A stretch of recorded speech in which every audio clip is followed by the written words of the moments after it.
She was 7 months pregnant when the golf club connected with her shoulder. The crack echoed across the 18th green like a gunshot. And the worst part? Every single person watching was a friend of her father. But here's what makes this story unforgettable.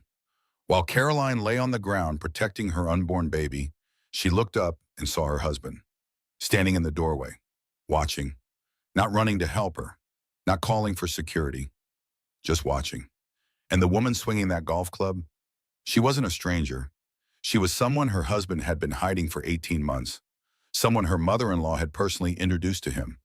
This is a story about betrayal so deep it will make your blood boil, about a pregnant wife who lost everything she believed in, and about the moment she discovered that the people who should have protected her were the ones trying to destroy her. But Caroline Whitmore didn't break. She rose. And by the end of this story, you'll understand why the man who tried to ruin her life ended up losing everything. His freedom, his family, his fortune, while she got something he never expected, her power back. Stay with me. This journey is worth every minute. The golf club connected with her shoulder before Caroline even saw it coming. The crack echoed across the 18th green like a gunshot. Pain exploded through her body, white hot, blinding. She stumbled backward, her hands flying instinctively to protect her belly. 7 months pregnant, 7 months of hoping, 7 months of dreaming about the nursery painted pale yellow. And now this. You think you can just have everything? A woman screamed. Carolyn blinked through the pain. The afternoon sun blazed overhead. The perfectly manicured grass stretched beneath her feet, and standing 3 feet away, gripping a 9-iron like a weapon, was a woman she had never seen before. Blonde, young, maybe late 20s, her face twisted with rage. The house, the name, the baby? The woman's voice cracked. He doesn't want any of it. Carolyn's brain refused to process what was happening. This isn't real. This can't be real. She was at her father's country club, the place where she had learned to swim at age 4, the place where she had celebrated her sweet 16, the place where she had married Grant 4 years ago. This couldn't be happening here. The woman raised the golf club again. No, Carolyn threw her arms up. Please, I'm pregnant. I know you're pregnant. The woman's laugh was sharp and bitter. That's exactly the problem, someone screamed. Not Caroline. Someone else, a woman's voice high and panicked. Carolyn recognized faces in her peripheral vision. The Montgomerys at the patio table, the Bradshaws near the bar, the Hendersons walking toward the parking lot, now frozen in shock. All of her father's friends, all witnesses to whatever nightmare this was. The blonde woman swung the club sideways. Caroline tried to dodge, but her pregnant body moved too slowly. The club caught her hip. She went down hard on the grass, pain radiating through her pelvis. Stop, someone yelled. A man's voice. Caroline curled around her belly, protecting it with everything she had. The baby kicked against her hands. Still alive. Still fighting. Just like her. A burr of movement. A man tackled the blonde woman. The golf club flew through the air and landed somewhere in the rough. Bodies crashed to the ground. Someone call 911! Another voice shouted. Caroline lay on the grass, staring at the impossibly blue sky. Her shoulder throbbed, her hips screamed, but her belly, she pressed her hands against it desperately. The baby was still kicking. Thank God. Thank God. She noticed an absurd detail then. Her iced tea was still sitting on the patio table 20 feet away, condensation dripping down the glass. She had ordered it exactly 3 minutes ago. Asked for extra lemon. 3 minutes. Her whole life had changed in 3 minutes. Ma'am, can you hear me? A man knelt beside her, middle-aged, kind eyes, golf shirt with the club logo. My baby, Caroline whispered. Help is coming. Just stay still. The blonde woman was screaming now, thrashing against the man who had tackled her. Get off me! You don't understand. He loves me. He told me he loves me. Carolyn's head swam. Who was this person? What was happening? And then she heard the sirens. Distant at first, growing closer. Someone had called an ambulance. Someone was helping. She turned her head slightly, searching the crowd of horrified faces for one particular face. Her husband's face. Grant should be here. Grant should be running toward her, panic in his eyes, demanding to know who hurt his pregnant wife. Where was Grant? The ambulance sirens grew louder. The blonde woman was still screaming. Club members were gathering, whispering, pointing. And then Caroline saw him. Grant emerged from the pro shop doorway. His hair was disheveled. His shirt was untucked. And on his collar, she squinted, praying she was wrong, was a smear of lipstick. Bright coral lipstick, the same shade the blonde woman was wearing. Grant's eyes found Caroline on the ground. Then his eyes moved to the blonde woman, still struggling against the man holding her down. He looked at Caroline. He looked at the blonde woman. And Caroline understood. The worst part wasn't the pain in her shoulder. The worst part wasn't the fear for her baby. The worst part was watching her husband look at her attacker with something that looked terrifyingly like concern.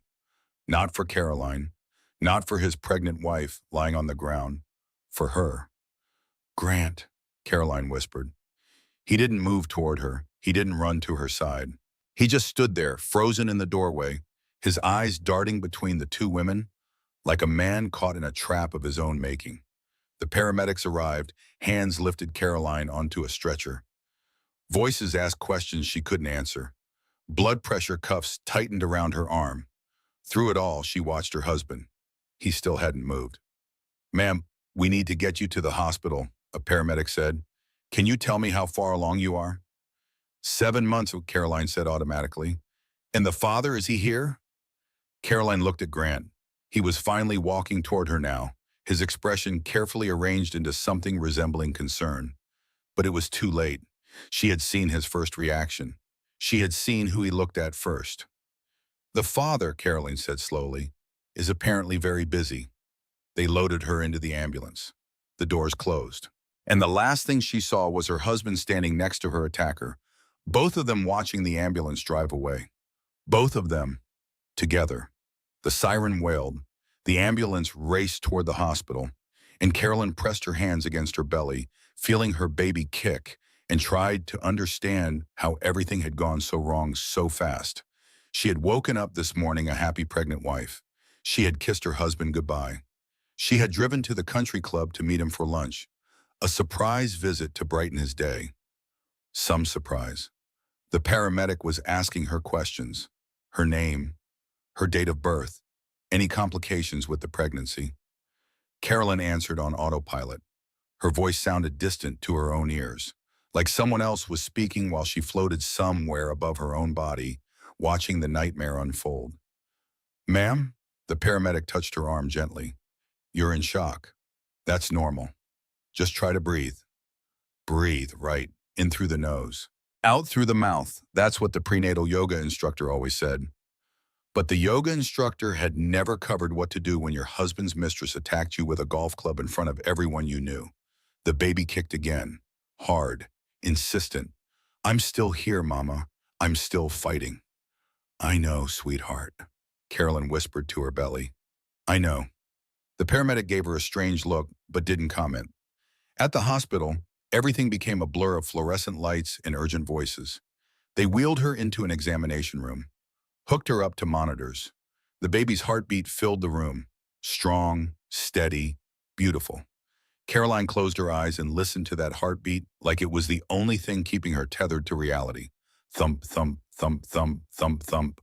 A doctor appeared, young, female, calm. "Mrs. Ashford, I'm Dr. Sullivan. Let's take a look at you and the baby." The examination was thorough. Ultrasound, blood tests, x-rays of her shoulder. Through it all, Caroline lay still and silent, answering questions in monosyllables. "The baby looks perfect," Dr. Sullivan finally said. "Strong heartbeat, good movement, no signs of distress." Caroline let out a breath she didn't know she'd been holding. "You're incredibly lucky," the doctor continued. "A few inches lower, a harder swing, and we'd be having a very different conversation." Lucky. Caroline almost laughed. She didn't feel lucky. She felt like her entire world had just crumbled into dust. "Your shoulder is badly bruised, but not broken," Dr. Sullivan said. "Same with your hip. You'll be sore for a while, but you should make a full recovery." "Thank you," Caroline whispered. "Is there someone we should call? Your husband?" Caroline's jaw tightened. "My father, Richard Whitmore. His number should be in my phone." The nurse handed over the phone they had retrieved from Caroline's purse. Caroline found her father's number and pressed call. He answered on the first ring. "Sweetheart, where are you? I just heard." "I'm at St. Mary's Hospital," Caroline said. "Daddy, something happened." "I know. I'm already on my way. Just hold on, baby girl. Daddy's coming." He hung up, and Caroline lay back against the hospital pillow, staring at the ceiling, listening to her baby's heartbeat, and waiting. Waiting for her father, waiting for answers, waiting to wake up from this nightmare. But deep down, she already knew. This wasn't a nightmare she could wake up from.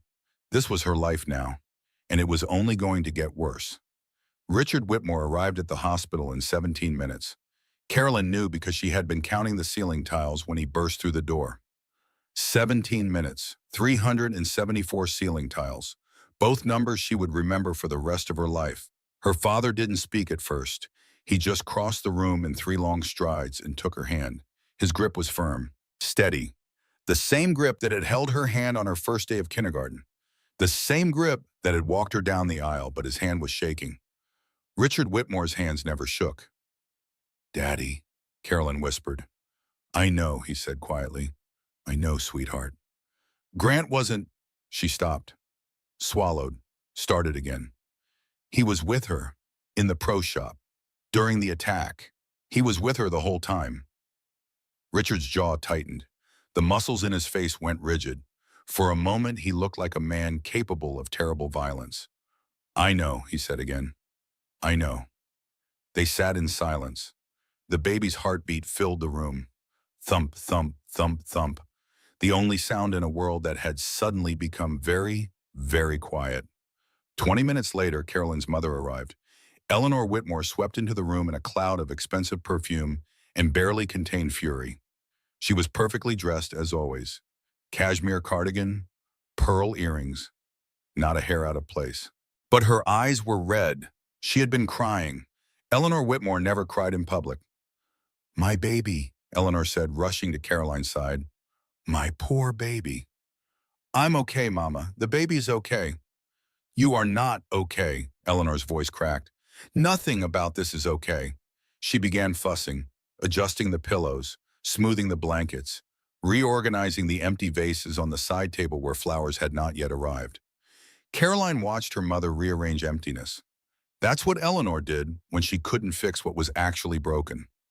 She fixed everything around it instead. "Mrs. Ashford," a man appeared in the doorway, middle-aged, rumpled suit, badge on his belt. "I'm Detective Frank Morrison. I need to ask you some questions about what happened this afternoon." Richard stepped forward. "Is this necessary right now? My daughter is—" "It's okay, Daddy." Carolyn pushed herself up slightly. "I want to tell someone what happened." The detective pulled out a notebook. His questions were methodical, clinical. "Where were you standing? What did you see? Did you know your attacker?" Caroline answered as best she could. The blonde woman, the golf club, the screaming about the house and the name and the baby. "You know why she attacked you?" Detective Morrison asked. Caroline glanced at her parents, then back at the detective. "I think she's sleeping with my husband." The words hung in the air. Heavy, ugly, true. Detective Morrison's expression didn't change.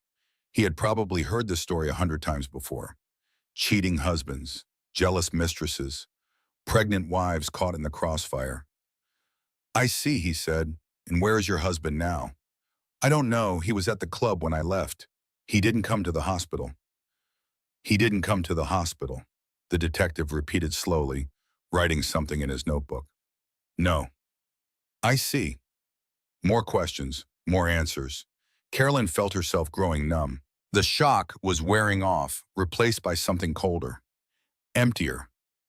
Her husband was sleeping with another woman. Her husband's mistress had attacked her. Her husband had watched it happen and done nothing. She was 7 months pregnant, and her world was falling apart. Finally, the detective closed his notebook. "I'll need to speak with you again tomorrow," he said. "In the meantime, get some rest." He left. The room fell silent again. "I'm going to make some calls," Richard said, his voice low and danger-mouse. "There are things I need to know." He stepped out. Eleanor continued her nervous tidying, and Caroline lay there, staring at the ceiling, counting tiles she had already counted twice. An hour passed, then two. Richard returned with his face like thunder. "The affair has been going on for 18 months, he said flatly. "Before you were even pregnant. He hired her specifically. She wasn't a regular employee at the club. He created a position for her. 18 months. Caroline's hand moved to her belly. The baby kicked. 18 months ago, she and Grant had been trying for a baby. She remembered those months clearly. The ovulation tests, the scheduled intimacy, the monthly disappointments followed by renewed hope. And the whole time he had been with someone else. Her name is Tiffany Lawson, Richard continued, 28 years old. She was working at a sports bar in the city before Grant brought her to the club. Told the board she had experience as a golf instructor. She doesn't. She doesn't have experience in anything except... He stopped himself, looked at his daughter, softened his voice. "I'm sorry, sweetheart, I shouldn't." "No," Caroline said. "Tell me everything. I need to know everything." Richard hesitated, then nodded. "She's been living in an apartment downtown. Lease is in Grant's name. He's been paying for everything. Rent, car, clothes. He's been spending your money on his mistress for over a year.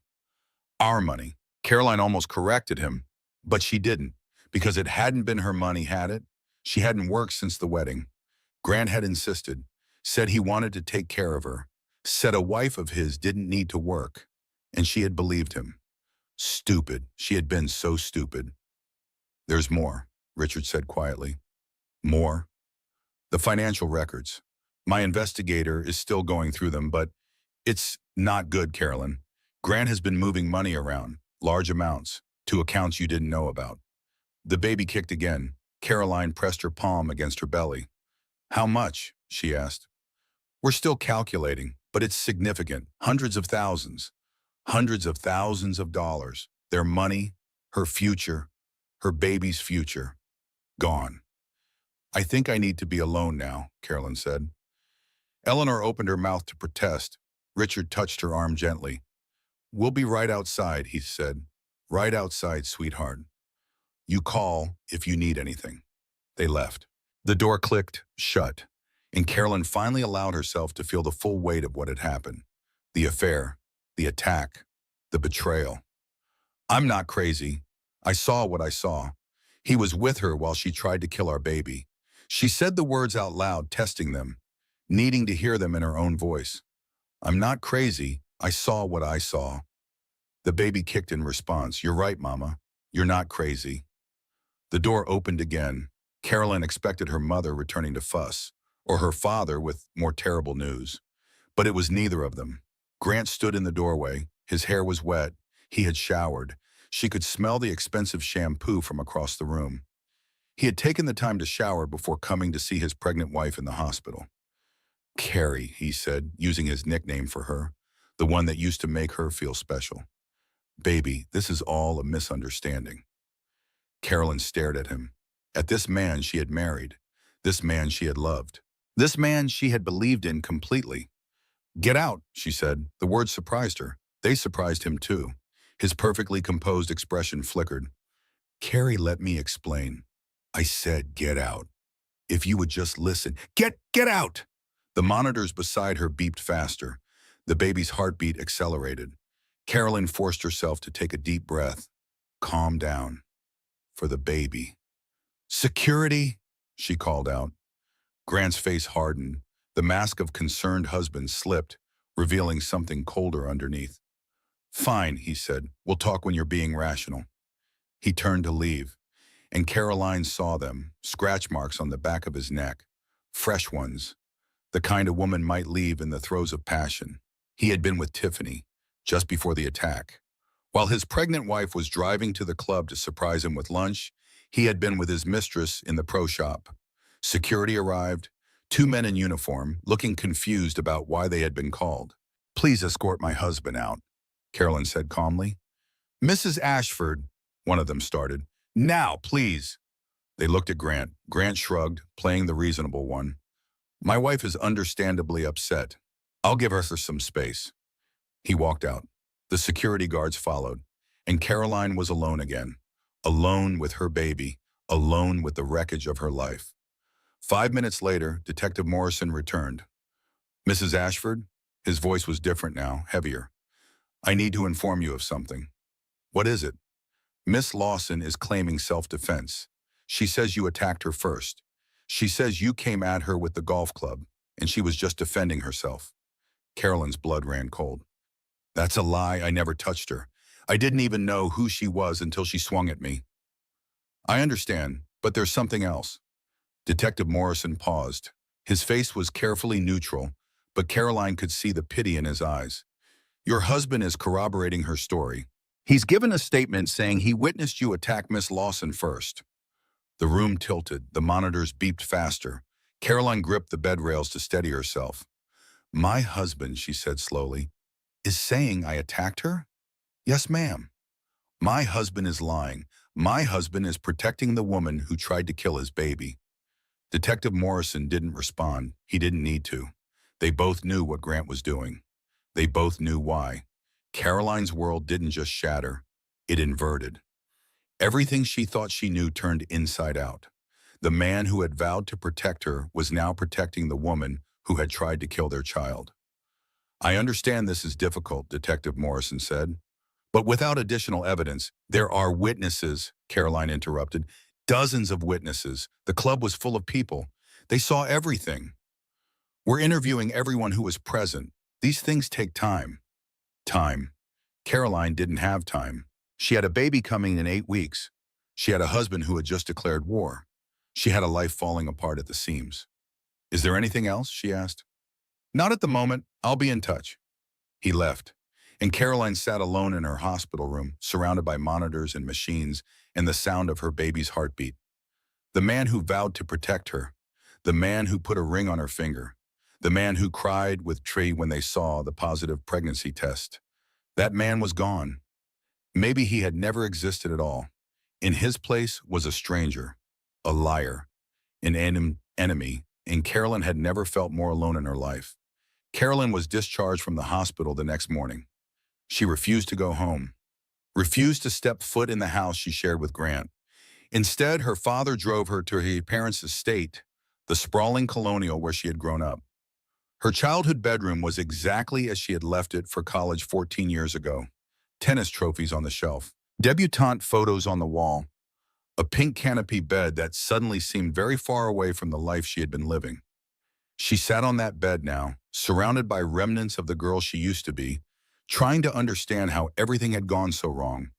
The affair had been going on for 18 months. The thought kept circling in her mind. 18 months, longer than to her pregnancy, longer than they had been trying for a baby, long enough that every memory of the past year and a half was now tainted with lies. She closed her eyes, and the memories came flooding back.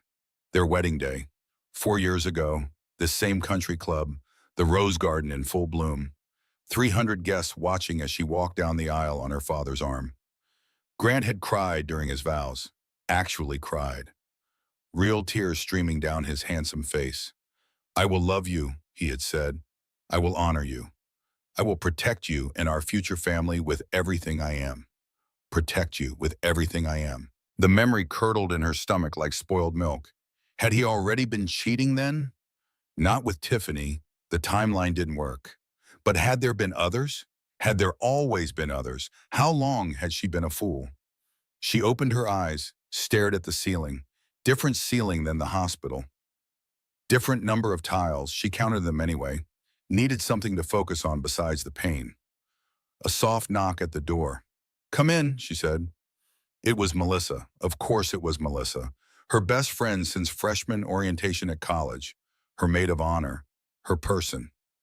Mel had caught a red-eye flight from Chicago the moment she heard. She stood in the doorway now, her face a mixture of fury and heartbreak. I'm going to kill him, Mel said. Actually kill him. I know people. Mel, don't you dare defend him. I'm not defending him. Carolyn sat up slowly, wincing at the pain in her shoulder. I'm not defending him, she said again. I'm trying to understand how I missed this, how I missed everything. Mel crossed the room and sat on the bed, careful not to jostle Caroline's injuries. You didn't miss anything, Carrie. He hid it. That's on him, not you. But the signs must have been there. The late nights, the business trips, the... Stop. Mel grabbed her hand. Stop doing that. Stop trying to blame yourself for his choices. Caroline's eyes filled with tears. The first tears since this nightmare began. She had been too shocked to cry, too numb. But now, with Mel here, with someone who actually loved her, the dam finally broke. She tried to kill my baby, Caroline whispered. And he's protecting her. He's telling the police I attacked first. I know. How can he do that? How can he look at me, at his pregnant wife, and lie to protect the woman who tried to murder his child? Mel's jaw tightened. Because he's a monster. He's always been a monster. We just didn't see it. Did you? Caroline looked at her friend. Did you see it?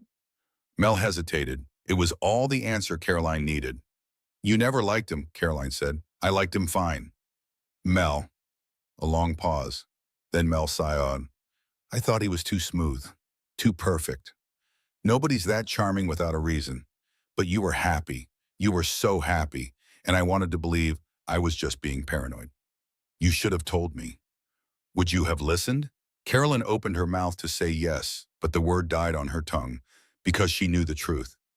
4 years ago, she had been completely besotted with Grant Ashford. Nothing anyone said could have changed her mind. The baby kicked, a hard, sharp kick right beneath her ribs. I know, sweetheart, Caroline murmured, rubbing her belly. I know. Mel watched her with soft eyes. Can I ask you something? Of course. What do you need right now? What can I do? Caroline thought about it. What did she need? Justice, revenge, answers? All of those things, none of those things. I need to understand, she finally said. I need to know everything. The whole truth, even if it hurts. Then let's find out. They spent the afternoon going through documents. Richard's investigator had been thorough. Bank statements, credit card records, phone logs. The picture that emerged was devastating. Grant had been siphoning money from their joint accounts for over a year. Small amounts at first, then larger and larger sums. By the time Caroline added it all up, nearly $400,000 had been transferred to accounts she had never known existed. And that wasn't all. He took out a second mortgage on the house, the investigator explained over the phone. 3 months ago, forged your signature on the documents. That's fraud, Mel said. That's actual financial fraud. It's several kinds of fraud, but proving it will take time. And in the meantime, the money is gone. Carolyn stared at the numbers on the page. All those zeros, all that money. Her father's wedding gift had included a substantial trust. Her grandmother's inheritance had gone into that account. Years of careful saving, of planning for the future. Gone. All of it. Gone to pay for an apartment, a car, a mistress. He was planning to leave, Caroline said quietly. This wasn't an affair. This was an exit strategy. He was setting up a whole new life with her. The baby kicked again. Caroline pressed her palm against her belly. He was always planning to leave. The baby was never going to change that. The words crystallized something inside her, a cold, hard kernel of truth. Grant had never wanted this family. He had never wanted this child. He had been playing house while building an escape route, and Caroline had been too blind to see it. Mrs. Ashford? The investigator's voice cut through her thoughts. There's one more thing. I found an apartment lease dated 3 months ago. 2 bedrooms. Nice building downtown. The lease is in Grant's name, but the occupant listed is Tiffany Lawson. 2 bedrooms, Caroline repeated. Yes, ma'am. 2 bedrooms. Not one. A second bedroom for the baby Grant claimed he didn't want. Had he been planning to take the child? Had he been planning to raise Caroline's baby with his mistress? The thought was so horrifying that Caroline couldn't process it. She ended the call, set down the phone, stared at the wall. I need to lie down, she said. Mel helped her to the bed, covered her with a blanket, drew the curtains. I'll be right outside, Mel said. Yell if you need anything. The door closed, and Caroline lay in the darkness of her childhood room, surrounded by tennis trophies and debutante photos, and tried to understand how the man she married had become her worst enemy. The baby kicked again, softer this time, almost gentle. It's going to be okay, Mama. We're going to be okay. I hope so, Caroline whispered. God, I hope so. But even as she said it, she knew the worst was yet to come. Grant wasn't going to give up easily. He had too much to lose, too much to hide, and he had already proven he was willing to lie to protect himself. What else was he willing to do? 3 days after the attack, Caroline met her divorce attorney. Catherine Shaw was exactly what Caroline needed. Sharp blazer, sharper eyes, a reputation for winning ugly battles with grace and precision. They met in Richard's home office, surrounded by leather-bound books and oil paintings of Whitmore ancestors. Catherine spread documents across the mahogany desk like a general planning a war. Here's what we're dealing with, Catherine said. Your husband has moved approximately $400,000 out of joint accounts over the past year. He's taken out a second mortgage on your home without your knowledge, forging your signature. And he's currently telling police you attacked his mistress first, despite dozens of witnesses saying otherwise. Carolyn absorbed the information. Each fact was a punch to the gut, but she refused to flinch. What are my options? She asked. We file for divorce immediately. We petition for emergency protective orders. We document everything about the affair and the financial misconduct. And we prepare for a fight. A fight? Catherine leaned forward. Grant has been planning this for 18 months. He's moved money. He's created false documentation. He's established a narrative with law enforcement. This isn't a man who's going to walk away quietly. What does he want? Based on his actions, everything. The house, the money, the reputation, and possibly, Catherine paused, possibly some form of custody. The baby kicked hard. Caroline's hand flew to her belly. Custody of a child he tried to help murder? I know it sounds insane, but his story right now is that you attacked his girlfriend. If that narrative sticks, he becomes the victim. The concerned father trying to protect his child from an unstable mother. The room felt suddenly airless. Carolyn gripped the armrest of her chair. That's not going to happen, Richard said from the corner. His voice was quiet but lethal. I'll spend every dime I have to make sure that doesn't happen. Catherine nodded. Good, because we're going to need resources, and time, and patience. They spent the next 2 hours going through documents, bank statements, property records, the forged mortgage application. Every piece of evidence pointed to the same conclusion. Grant Ashford was a fraud, but exposing a fraud took time, and right now, time was Caroline's enemy. I'm 7 months pregnant, she said. I have 8 weeks until this baby comes. I can't spend that time in court. You won't have to, Catherine assured her. The first phase is documentation and protection. We file the restraining order today, freeze the accounts tomorrow. Everything else can wait until after the baby is born. After the baby is born. Such simple words, such a huge assumption. That Caroline would make it through the next 8 weeks. That her body would hold up under the stress. That her heart wouldn't simply give out from the weight of all this betrayal. The meeting ended. Catherine left. Carolyn sat alone in her father's office, staring at the stacks of paper that represented her shattered life. The doorbell rang. She heard voices in the foyer, her mother's polished tone, and then another voice, one that made her blood run cold. Judith Ashford. Carolyn pushed herself up from the chair. Her shoulder ached, her hip protested, but she made herself walk to the door, made herself face whatever was coming.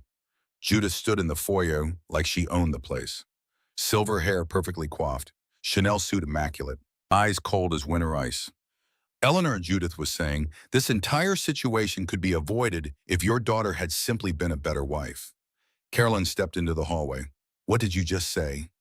Judith turned, her gaze swept over Caroline's bandaged shoulder, her pregnant belly, her exhausted face.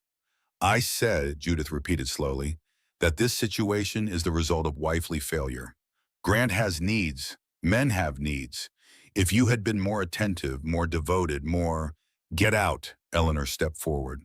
Her southern graciousness had evaporated, replaced by something that looked remarkably like maternal rage. Judith, leave now. Eleanor, be reasonable. My daughter was attacked. She's pregnant. Your son is corroborating her attacker's lies. There is nothing reasonable about any of this. Get out of my house. Judith's perfectly composed face flickered with something ugly. Surprise, maybe. or contempt. Very well, she said. But you should know something, Carolyn. She paused at the door, turned back. Her smile was thin and cruel. I introduced them. Grant and Tiffany. I thought she would be good for him. A wife can't be everything after all. Sometimes a man needs variety. The door slammed behind her. The sound echoed through the house. Caroline stood frozen. The words replayed in her mind. I introduced them. I thought she would be good for him. Grant's own mother had arranged the affair, had found a mistress for her married son, had smiled at Caroline across holiday dinner tables while knowing exactly what was happening. 18 months of lies, 18 months of betrayal, and Judith had been part of it from the beginning. Carolyn Amarin, Eleanor said softly, sweetheart. But Caroline wasn't listening anymore. She was walking toward the bathroom, closing the door, sitting down on the cold tile floor. She didn't cry. She was past crying. She just sat there, breathing slowly, counting her heartbeats in, out, in, out. The baby kicked, then kicked again, insistent, demanding attention. I know, Carolyn whispered. I know you're there. She pressed her hands against her belly, felt the tiny movements beneath her palms. This was real. This was true. Whatever else happened, this baby was hers. This love was hers. Nobody could take that away. She sat on the bathroom floor for a long time, long enough for her hip to ache, long enough for her shoulder to throb, long enough for the cold to seep into her bones. But when she finally stood up, she felt something new, something she hadn't felt since the attack. Anger. Not the weak, desperate anger of the first few days. This was different. Colder, harder, more focused. Grant wanted a fight? Fine. He would get a fight, but Caroline was done being the victim, done being the shocked, betrayed wife, done counting ceiling tiles and wondering what she did wrong. She had done nothing wrong. She had loved him, trusted him, given him everything. And he had thrown it all away for a 28-year-old golf pro assistant with coral lipstick and no conscience. That was his failure, not hers. She washed her face, straightened her shoulders, walked back out into the world. Mel was waiting in the hallway. Are you okay? No, Carolyn said honestly. I'm not okay, but I'm going to be. She meant it. For the first time since the attack, she actually meant it. The road ahead would be long and brutal. Grant wasn't going to give up easily. Judith would fight for her son. Tiffany's lies might stick if the evidence wasn't found. But Caroline had something they didn't expect. She had the truth. She had her family. And she had a baby who was depending on her to be strong. That would have to be enough. The story hit local news on a Wednesday. By Friday, it had gone national.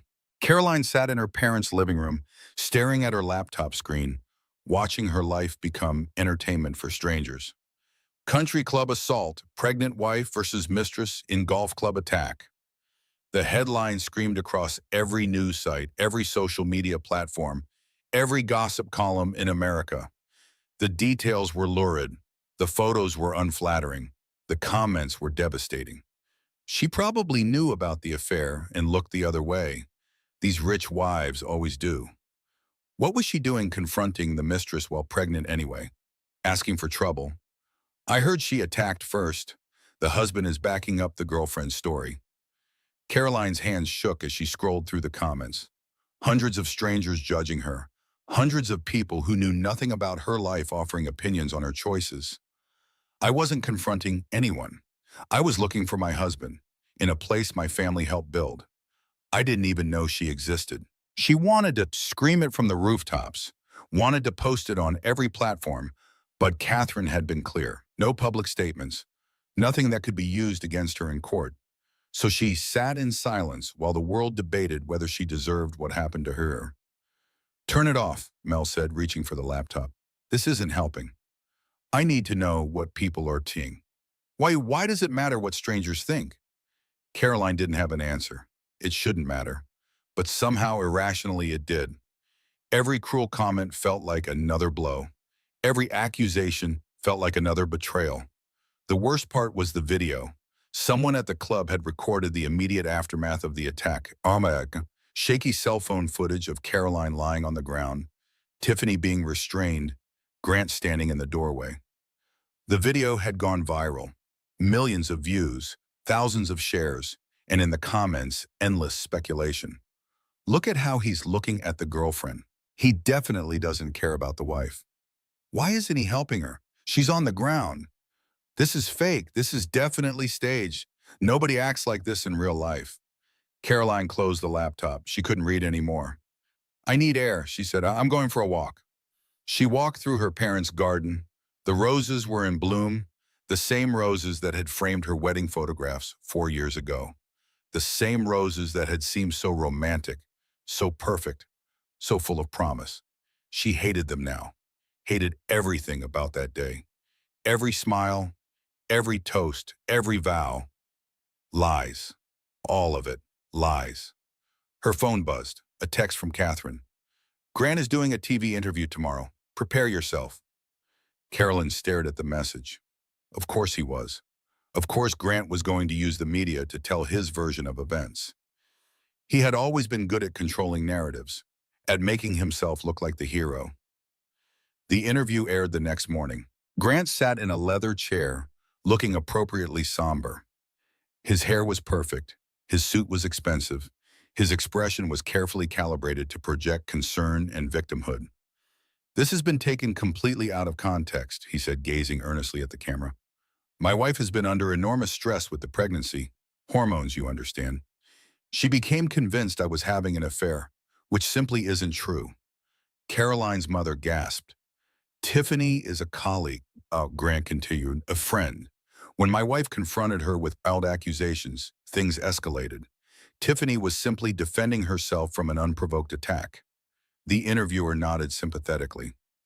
So you're saying your wife struck first? I'm saying my wife is not well. She needs help, professional help. I've tried to be supportive, but there's only so much a husband can do when Carolyn threw a pillow at the television. It didn't help. Grant kept talking, kept lying, kept painting her as a crazy, hormonal pregnant woman who had imagined an affair that didn't exist. By the time the interview ended, Caroline was shaking with rage. She picked up her phone, dialed Catherine's number. I want to go public, she said. I want to tell my side of the story. I understand the impulse, but right now that would hurt more than it helps. We need the evidence to speak for itself. What evidence? The police have witnesses, but Grant is saying they're mistaken. He's saying I attacked first. Caroline.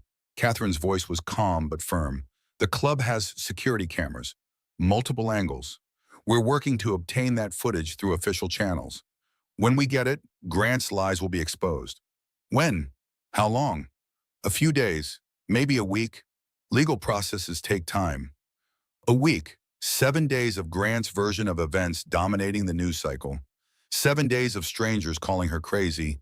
7 days of the baby kicked, hard, almost painful. Caroline forced herself to breathe. Fine, she said, but the second you have that footage, I want it released. I want the whole world to see what actually happened. That's the plan? Hang in there? She hung up, set down the phone, realized she was still gripping the throw pillow she had hurled at the television. Her grandmother had made this pillow, hand-stitched flowers on soft cotton, 30 years of careful craftsmanship, and now Caroline was gripping it so hard the seams were splitting. The threads were popping loose. The flowers were coming apart. She forced herself to let go, set the pillow gently on the couch, stared at the damage she had done. Some things, once broken, can't be stitched back together. The thought applied to more than just pillows. Her phone rang, Richard's name on the screen. Sweetheart, there's been a development. Preston Montgomery just called. The club board is having an emergency meeting tomorrow. About what? A pause. Then quietly, about you. Some members are suggesting the Whitmore family should take a leave of absence for the club's reputation. Carolyn felt like she had been punched. They want to kick us out? I was attacked on their property. I was the victim, and they want to kick us out? Some of them, not all. Preston is on our side, but there's pressure coming from somewhere. Grant's family probably. The Ashfords have their own connections. So what do? We fight. We remind them who the Whitmores are. We remind them who really built that club. Richard's voice hardened. I'll be at that board meeting tomorrow, and I will make very clear what happens to people who betray the founding families." He hung up. Carolyn sank onto the couch next to the damaged pillow and tried to imagine what tomorrow would bring. The whole world was against her. Strangers, the media, even the club her family had built. But she still had her father, her mother, Mel, Catherine. She still had people who believed her, and she still had the truth. That would have to be enough. For now. The security footage surfaced on a Wednesday morning. Detective Morrison called at 7:45, his voice carefully neutral, but with an undercurrent of something that might have been satisfaction. "Mrs. Ashford, we've obtained the surveillance recordings from the country club. 4 different camera angles, all clearly time-stamped. I think you'll want to see this." Caroline dressed quickly. Her father drove her to the police station. They were led to a small conference room with a television mounted on the wall. "I have to warn you," Detective Morrison said, "some of this footage is difficult to watch, but it completely corroborates your account of events." He pressed play. The first angle showed the patio area, Caroline in a yellow sundress walking from the clubhouse toward the 18th green. Her gait was relaxed, unhurried, a pregnant woman enjoying a summer afternoon at her family's club. Then Tiffany entered the frame. She emerged from the direction of the pro shop, a golf club already in her hand. There was no exchange of words, no confrontation, no provocation from Caroline. Tiffany simply raised the club and swung. The second angle showed the attack from behind, Caroline's hands flying up to protect herself, her stumble backward, the second swing that caught her hip. The third angle was the worst. It showed the pro shop window, and there, clearly visible through the glass, was Grant Ashford, watching, his shirt untucked, his expression blank. For a full 30 seconds, Caroline counted them, Grant watched his pregnant wife being attacked. He didn't move, didn't call for help, didn't do anything except stand there and observe. The fourth angle showed the aftermath. Ben Crawford tackling Tiffany, other club members rushing to Caroline's side. Grant finally emerging from the pro shop, composing his face into something resembling concern. Detective Morrison stopped the video. "As you can see," he said, "there's no evidence of any provocation from you. The attack was unprovoked and premeditated. Miss Lawson arrived with the weapon already in hand." "And my husband?" Mr. Ashford's statement to police claimed he heard commotion and rushed out to help. The footage clearly shows he was watching from inside the pro shop for at least 30 seconds before emerging. He lied. "Yes, ma'am. He filed a false police report, combined with Miss Lawson's confession under questioning this morning." "She confessed?" Detective Morrison nodded. "Once we showed her the footage, she admitted the attack was premeditated. She claims Mr. Ashford encouraged her to, quote, handle the Caroline situation, unquote. We're charging him with conspiracy to commit assault, filing a false police report, and obstruction of justice." The room fell silent. Carolyn felt her father's hand close over hers. "What happens now?" she asked. "Mr. Ashford is being arrested as we speak. Miss Lawson's charges are being upgraded to assault with a deadly weapon and attempted harm to an unborn child. Both are looking at significant prison time." Prison time? Grant was going to prison. Carolyn waited for the satisfaction to hit, the vindication, the triumph. Instead, she felt empty, hollowed out, like all the emotion had been drained from her body and there was nothing left but exhaustion. "Thank you," she said to Detective Morrison. "Thank you for finding the truth." "Just doing my job, ma'am. I'm sorry you had to go through this." They left the police station. Richard drove in silence. The morning sun was bright, almost offensive in its cheerfulness. When they got home, Carolyn went straight to her room, closed the door, sat on the edge of her childhood bed. The hardest part isn't that he cheated. The hardest part is that he watched. He watched her try to hurt our baby, and he didn't move. The thought kept circling like a vulture over carrion. 30 seconds. An eternity. Grant had stood there for 30 seconds while his pregnant wife was being beaten with a golf club, and he hadn't done a single thing to help. What kind of person did that? What kind of monster watched someone attack his unborn child and didn't even flinch? Her laptop was on the nightstand. Without really deciding to, she opened it, pulled up a search engine. 3 in the morning thoughts typed into a search bar. Questions too shameful to ask anyone out loud.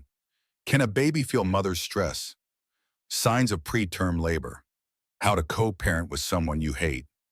Starting over at 32. How do you trust again after betrayal? She read the results without really absorbing them. Statistics and advice and testimonials from other women who had been where she was now. Another search. This one she typed and deleted 3 times before finally hitting enter. Am I a bad person for hoping he goes to jail? She stared at the results, then closed the laptop, then opened it again. Typed, is it wrong to still love someone who destroyed you? Deleted it without searching. Closed the laptop, stared at the wall. The baby kicked, gentle this time, almost reassuring. I know, sweetheart, Carolyn whispered. I know. She lay down on the bed, pulled the covers over her aching body, closed her eyes, and finally, for the first time since the attack, she let herself cry. Not pretty tears, ugly, gasping sobs that shook her whole body. Tears for the marriage she had believed in. Tears for the man she thought she knew. Tears for the future she had imagined, now burnt to ashes. She cried until she had nothing left, until her throat was raw and her eyes were swollen and her chest ached from the effort. Then she cried some more. At some point, her mother came in. Didn't say anything, just climbed onto the bed and held her, the way she had when Caroline was a little girl with scraped knees and hurt feelings. It's going to be okay, Eleanor murmured. Carolyn shook her head against her mother's shoulder. You don't know that. No, Eleanor admitted. I don't. But I know you're strong. I know you have people who love you. And I know that whoever you become after this will be someone remarkable. I don't feel strong. I feel broken. Broken things can be made whole again. Sometimes they're even stronger at the broken places. Carolyn didn't believe her, not yet. But she let her mother hold her anyway. Let herself be small and scared and vulnerable. Tomorrow she would have to be strong again. Tomorrow she would have to face the world. But tonight she could just be broken. And somehow, that was okay. Victoria Lawson appeared on the Whitmore doorstep on a Saturday morning. Caroline was eating breakfast, or trying to. The baby had given her terrible heartburn lately, when her mother came into the kitchen with a strange expression. There's someone here to see you, Eleanor said. Tiffany Lawson's mother. Carolyn set down her spoon. What? She's asking to speak with you. She seems distressed. For a long moment, Caroline didn't move. The mother of the woman who tried to kill her baby wanted to talk. What could she possibly have to say? But something, curiosity maybe, or the strange gravity of the moment, made Caroline stand up. I'll see her, she said, in the sunroom, with you present. Victoria Lawson looked nothing like her daughter. Where Tiffany was blonde and polished, Victoria was mousy and worn. Her hair was streaked with gray. Her face was lined with worry. Her mascara had run down her cheeks in dark tracks. She clutched her purse like a shield as Caroline entered the room. Thank you for seeing me, Victoria said, her voice trembling. I know I have no right to ask anything of you. But I had to come. I had to tell you. She broke off. Tears spilled down her cheeks. I had to tell you how sorry I am. Carolyn sat down across from her, kept her face neutral, waited. Victoria's confession poured out like water from a broken dam. Tiffany has always been troubled, always wanted what other people had. When Grant started showing interest in her, I should have stopped it. I knew he was married. I knew about the baby. But Tiffany kept telling me they were in love, kept saying he was going to leave his wife. And I wanted to believe her. I wanted her to be happy. She looked at Caroline's belly. Fresh tears welled in her eyes. But this isn't happiness. This is destruction. And I should have seen it coming. I should have stopped it before she tried to kill my child. The words came out colder than Caroline intended. But she didn't take them back. Victoria flinched. Yes, before that. Before everything. Silence filled the room. Outside, birds were singing. Such a normal sound for such an abnormal moment. Why are you here? Caroline finally asked. What do you want? I don't want anything. I came to apologize and to tell you something that might help. Victoria opened her purse, pulled out a stack of printed pages. I found these on Tiffany's phone after her arrest. Text messages, emails. Grant promised her so many things. Marriage, money, a new life together. Caroline took the papers, scanned the first page. Don't worry about Caroline. I'll take care of everything. Just be patient. The apartment had ready. 2 bedrooms, one for you, one for the baby. Our baby. Once she's out of the picture, we can finally be together. Out of the picture. The words blurred on the page. He told her to attack me, Caroline said quietly. He planned this. Not directly. He was smarter than that, but he made her believe that if you were gone, they could be together. He filled her head with fantasies until she couldn't tell the difference between love and obsession.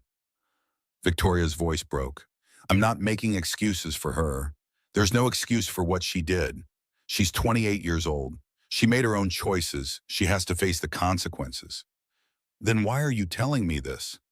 Because Grant Ashford manipulated my daughter. He used her, and he would have thrown her away the moment she stopped being useful. Victoria met Caroline's eyes. He's a monster, and I don't want him to get away with what he's done. Caroline stared at the woman across from her, the mother of her attacker, the woman who had watched her daughter destroy lives and done nothing to stop it. And yet, there was something in Victoria's face that Caroline recognized. Shame, grief, the particular devastation of watching someone you love make catastrophic choices. Would Caroline be able to stop her own child from making such mistakes? Would anyone? She touched her belly, felt the baby kick against her palm. Thank you, Caroline said finally, for bringing these, for being honest. I should have been honest a long time ago. Yes, you should have. Victoria nodded, accepted the judgment, made no excuses. I'll go now. I wanted you to know that not everyone in my family is a monster. And I hope, her voice faltered, I hope your baby is healthy. I hope you find happiness again. I hope. She couldn't finish. The tears came too fast. Eleanor escorted her out, and Caroline sat alone in the sunroom, holding the evidence of Grant's betrayal, feeling something unexpected. Not anger, not vindication, pity. Not for Tiffany.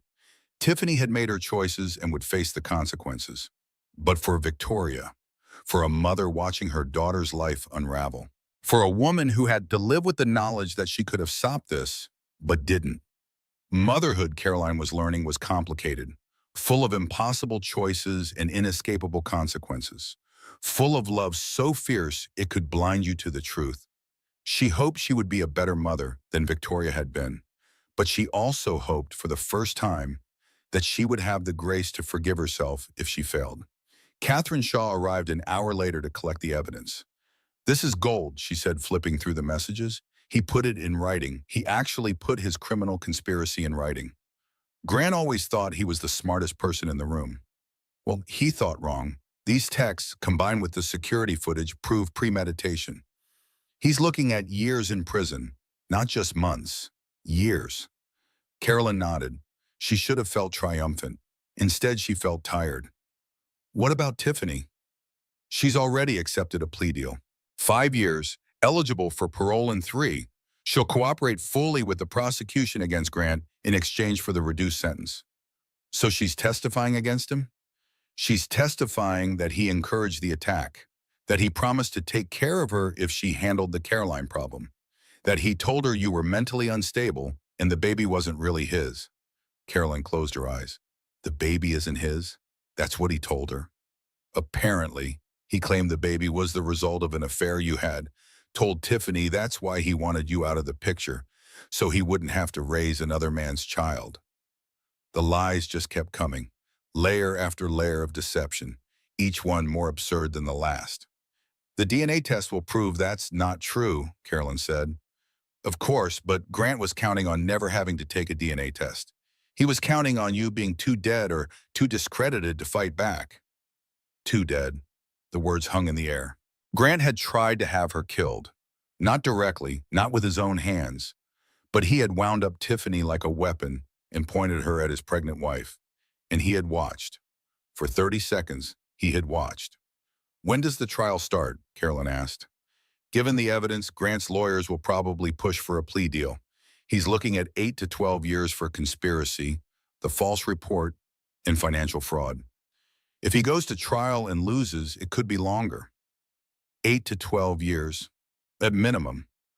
By the time Grant got out of prison, their child would be in elementary school, maybe middle school, old enough to ask questions, old enough to understand what their father had done. Carolyn didn't know how she felt about that. Relieved? What?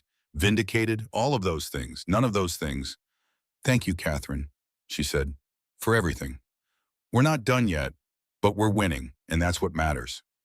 Catherine left. And Carolyn sat alone in the sunroom, surrounded by evidence of betrayal, feeling something she hadn't felt in weeks. Hope, small and fragile, easily crushed. But there, the baby kicked, strong and insistent.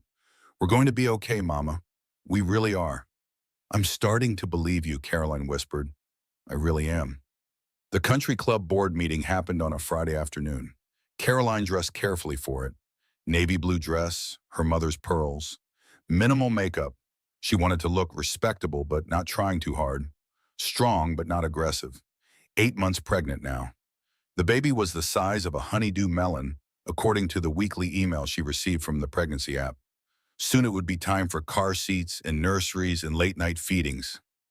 But first Richard drove her to the club. The valet, a young man named David who had known Caroline since she was a teenager, helped her out of the car with extra care. Good luck, Mrs. Ashford, he said quietly. Everyone's rooting for you. Caroline smiled. Thank you, David. That means more than you know. The boardroom was packed. 12 board members sat around the long mahogany table. Another 20 club members had shown up as observers, filling the chairs along the walls. Caroline recognized almost all of them. The Montgomerys, the Bradshaws, the Hendersons. Families who had known her since childhood. Families who had watched her grow up, graduate, marry.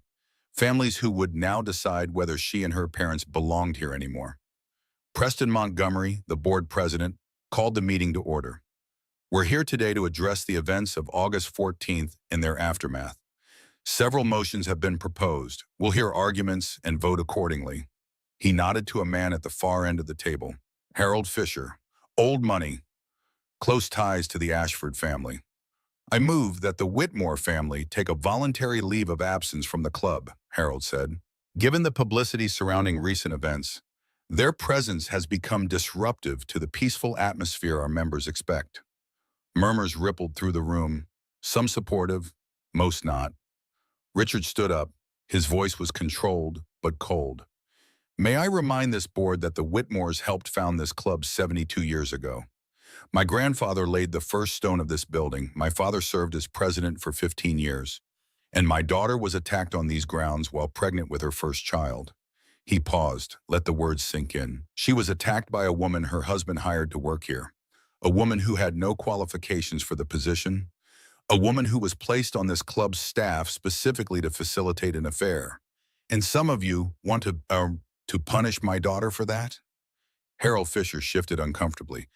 Richard, no one is trying to punish. Grant Ashford is facing 12 years in prison for conspiracy, fraud, and filing a false police report. His mistress has already pleaded guilty to assault with a deadly weapon.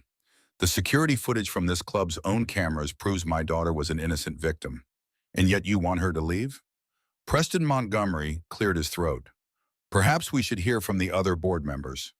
One by one, the founding families spoke. Margaret Bradshaw, whose family had been members since 1958. I've known Caroline since she was in diapers. She learned to swim in our pool. She played with my grandchildren. The idea that we would abandon her now is unconscionable. William Henderson, whose father had golfed with Richard's father. The Ashfords brought scandal to this club, not the Whitmores. If anyone should take a leave of absence, it's Judith Ashford and anyone who supported her son's behavior. Thomas Caldwell, the newest board member. I reviewed the security footage personally. What happened to Mrs. Ashford was attempted murder. This club should be supporting her, not pushing her out. The tide turned. Caroline could feel it. Harold Fisher's motion was dying, and he knew it. Perhaps, he said stiffly, I was hasty in my proposal. I withdraw the motion. Noted, Preston Montgomery said. Is there any other business? Richard stood again. Yes, I move that Grant Ashford's membership be permanently revoked, and that Judith Ashford be banned from club property effective immediately. The vote was unanimous. Caroline sat in her chair watching it happen, watching her husband, her soon-to-be ex-husband, be erased from the place where they had exchanged vows, watching her mother-in-law be expelled from the social circle she had spent decades cultivating. It should have felt like victory. Instead, it felt like exhaustion. When the meeting ended, people approached her. Handshakes, gentle touches on the arm, murmured words of support. Caroline accepted them all graciously, smiled when expected, said the right things. Thank you for believing the truth. That was all she said. Over and over, simple and sincere, because that was what mattered. Not revenge, not vindication, just the truth, finally acknowledged. Later that week, she went to the house she had shared with Grant. The divorce papers were being finalized. The house would be sold. Half the proceeds would go to Caroline, minus what Grant had stolen.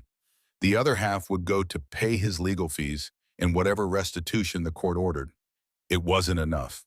$400,000 was gone forever. But it was something. She walked through the rooms one last time. The kitchen where she had cooked dinners he never appreciated. The living room where they had hosted parties for his colleagues. The bedroom where they had made love, or what she had thought was love. The nursery, she had decorated it herself, chosen the pale yellow paint, assembled the crib with help from an online tutorial, hung the mobile with tiny silver stars that caught the light and sparkled. Grant had bought the rocking chair. A surprise gift, he said, for late-night feedings and quiet moments with their baby. Caroline sat in that chair now, rocked slowly, forward, back, forward, back. Had he bought it with their money or with the money he was funneling to his mistress? Had he meant any of it, or had it all been part of the performance? She would never know, and maybe that was okay. Maybe not knowing was better than the truth.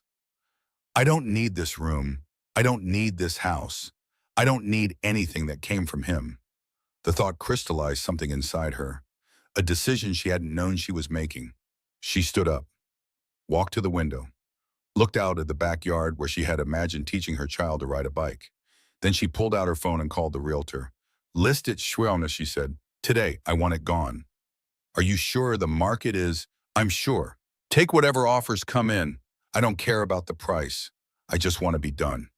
She hung up, turned away from the window, walked through the house one final time, gathering the things that were truly hers.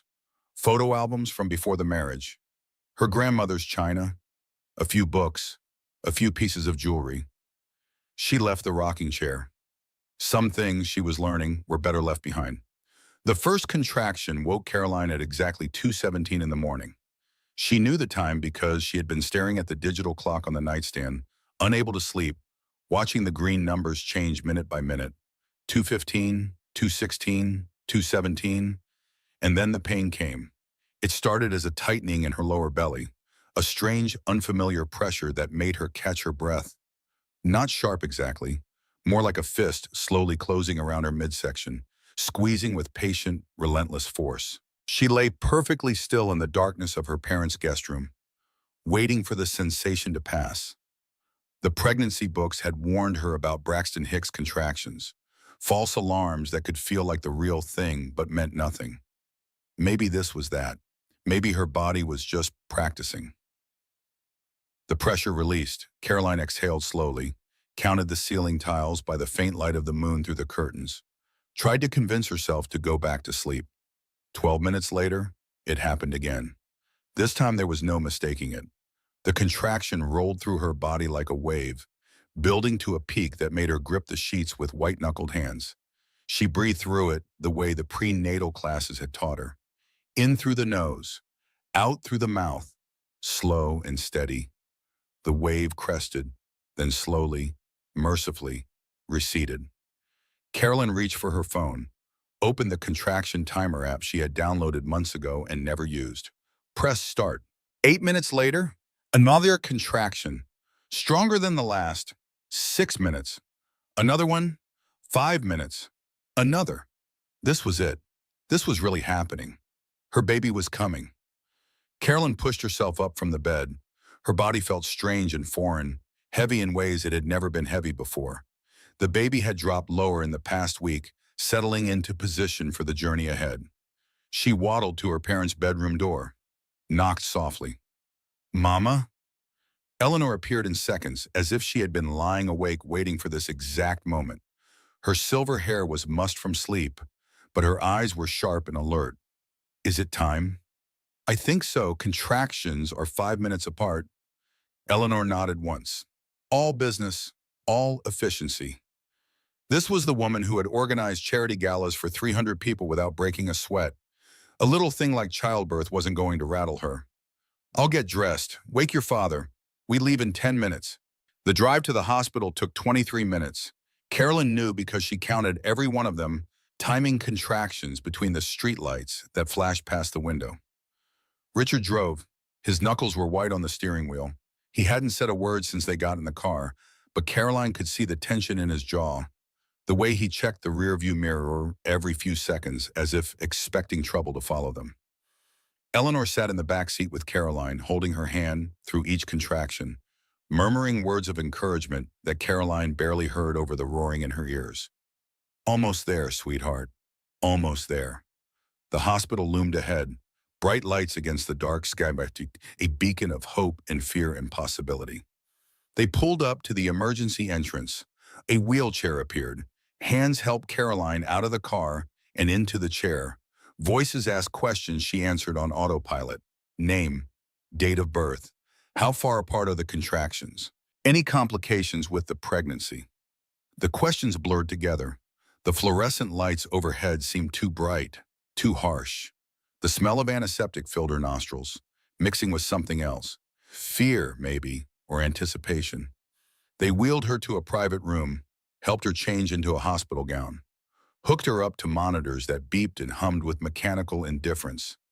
The baby's heartbeat filled the room, strong and steady, 142 beats per minute, according to the monitor. "Your daughter is doing great," a nurse said, adjusting the strap across Caroline's belly. "Nice, strong heartbeat. She's ready to meet you." Your daughter. The words sent a shiver down Caroline's spine.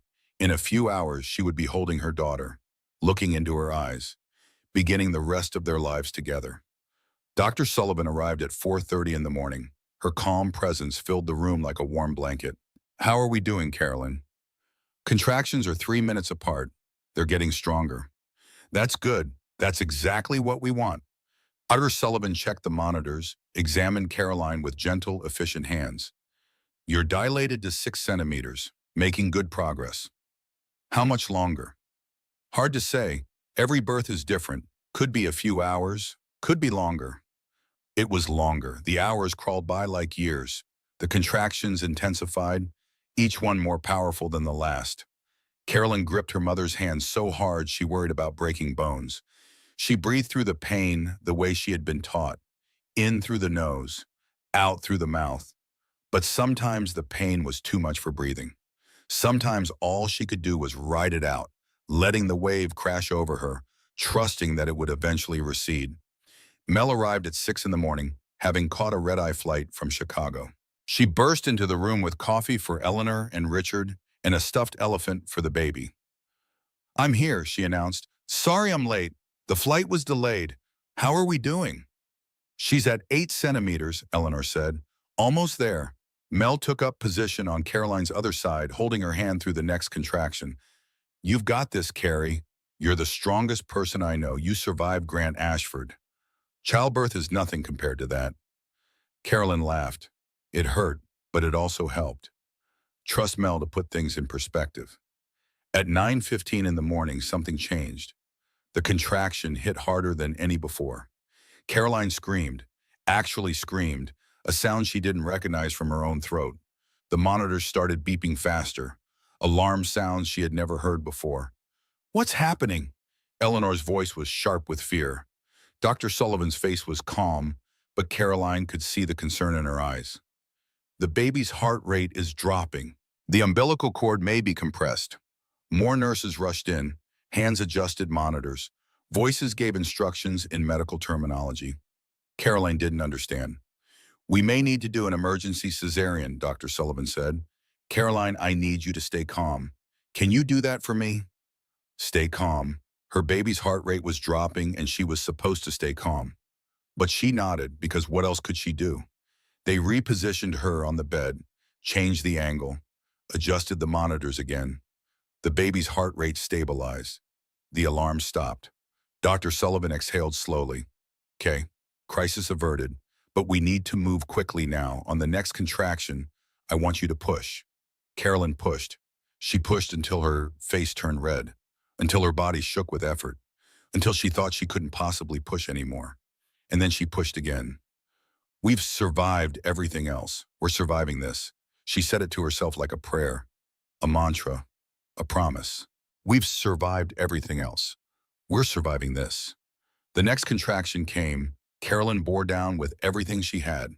She heard Dr. Sullivan's voice, calm and encouraging, heard her mother crying, heard Mel cheering her on, and then she heard something else. A baby's cry, high and strong and perfect. The most beautiful sound Caroline had ever heard. It's a girl, Dr. Sullivan announced. A healthy baby girl, 7 pounds, 2 ounces, and she's got a set of lungs on her.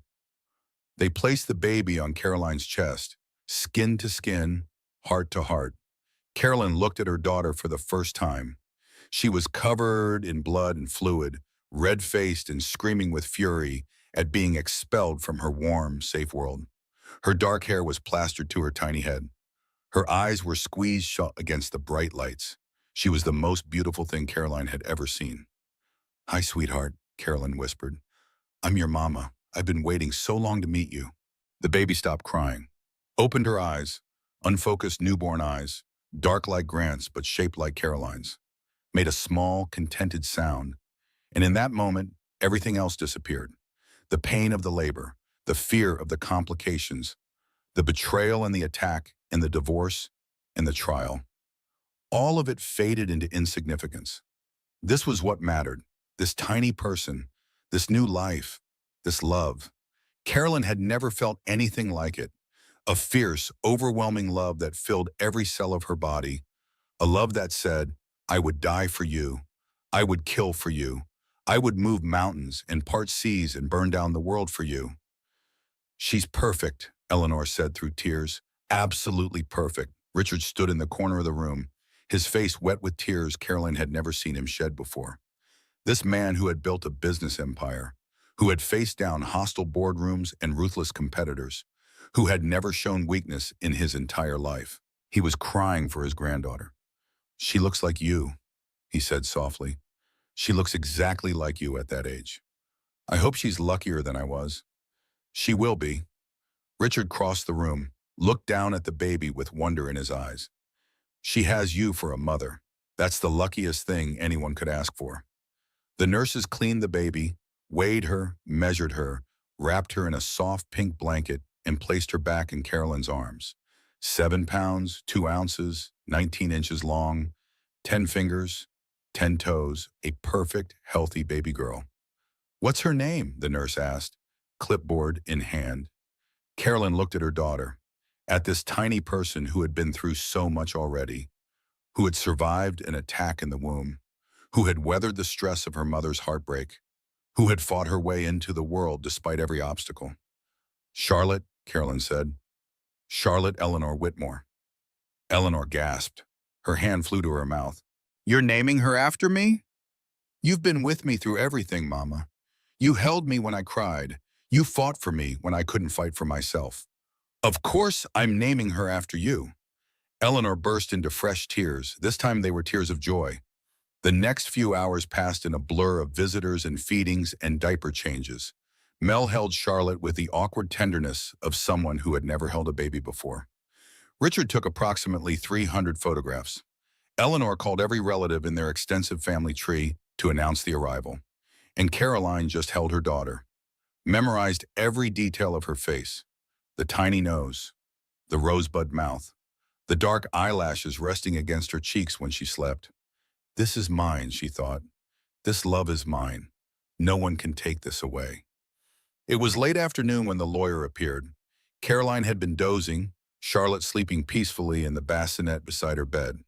The knock on the door jolted her awake. A man stood in the doorway, expensive suit, leather briefcase, cold eyes that reminded her uncomfortably of Grant. "Mrs. Ashford, I'm Douglas Peterson. I represent your husband." "Ex-husband," Carolyn corrected automatically. "The divorce was finalized last month." "Of course, my apologies." He didn't sound apologetic. He sounded like a shark circling prey. "I'm here regarding paternity matter. My client is requesting to be listed on the birth certificate as the child's father." Caroline's blood ran cold. "Oh, okay. Your client is in prison. That doesn't negate his parental rights. He's still the biological father. He has a legal right to be acknowledged as such. He watched while someone tried to kill this baby. He conspired to have me attacked. He's serving 8 years for his crimes." "Alleged crimes, the legal system. Proven crimes." He pleaded guilty. Peterson's smile didn't waver. "Be that as it may, parental rights are a separate matter. My client wishes to establish paternity and petition for visitation rights upon his release." Visitation. The word made Caroline want to scream. Grant wanted to visit the child he had tried to murder. He wanted to play daddy from behind prison bars. "Get out," she said quietly. "Mrs. Ashford, I understand this is emotional." "I said get out." The baby stirred in her bassinet, made a small, unhappy sound. Even in her sleep, Charlotte could feel her mother's distress. Carolyn forced herself to breathe, to stay calm, for her daughter's sake. "You need to leave now." Peterson opened his mouth to argue, and then another voice cut through the tension. "Mr. Peterson, what a surprise." Catherine Shaw stood in the doorway, her expression pleasant, but her eyes hard as steel. She must have been called by someone at the hospital. Richard, probably, or one of the nurses who had witnessed the confrontation. "Ms. Shaw," Peterson said smoothly, "I was just explaining to your client. I heard what you were explaining, and I'm going to explain something to you, Bum." Catherine stepped into the room, positioning herself between Peterson and Caroline's bed. "Your client forged financial documents. He conspired to assault his pregnant wife. He filed a false police report. He is currently serving 8 years in federal prison for multiple felonies. None of which. Furthermore," Catherine continued as if he hadn't spoken, "your client was captured on video watching while his pregnant wife was beaten with a golf club. He made no attempt to intervene. He made no attempt to call for help. He stood there and watched for 30 seconds while someone tried to kill his unborn child." Peterson's smile finally faltered. "Under state law, parental rights can be terminated when a parent has committed or attempted to commit a crime against the child. Your client didn't attempt to kill this baby directly, but he conspired with the person who did. He encouraged her. He watched while it happened." Catherine took another step forward. Peterson took a step back. "So here's what's going to happen. You're going to leave this hospital. You're going to tell your client that his petition for paternity rights will be contested with every legal resource available to us. And when we're done, he won't have the right to send this child a birthday party, let alone visit her. The courts will see the security footage. The courts will hear from the witnesses.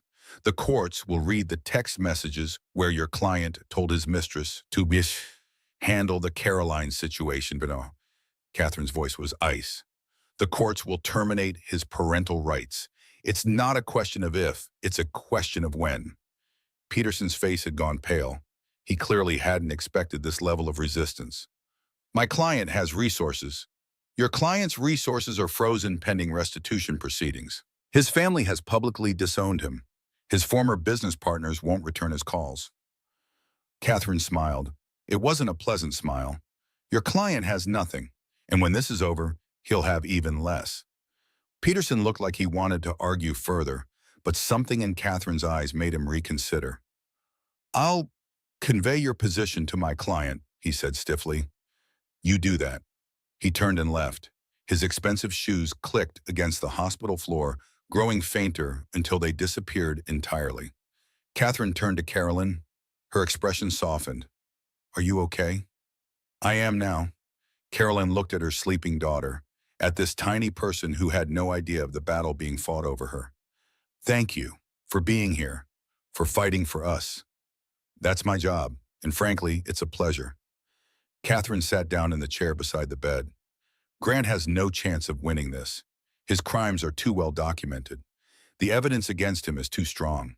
But he'll keep trying. Probably, men like Grant don't give up easily, but every time he tries, he'll fail. And eventually, he'll realize that he's lost everything.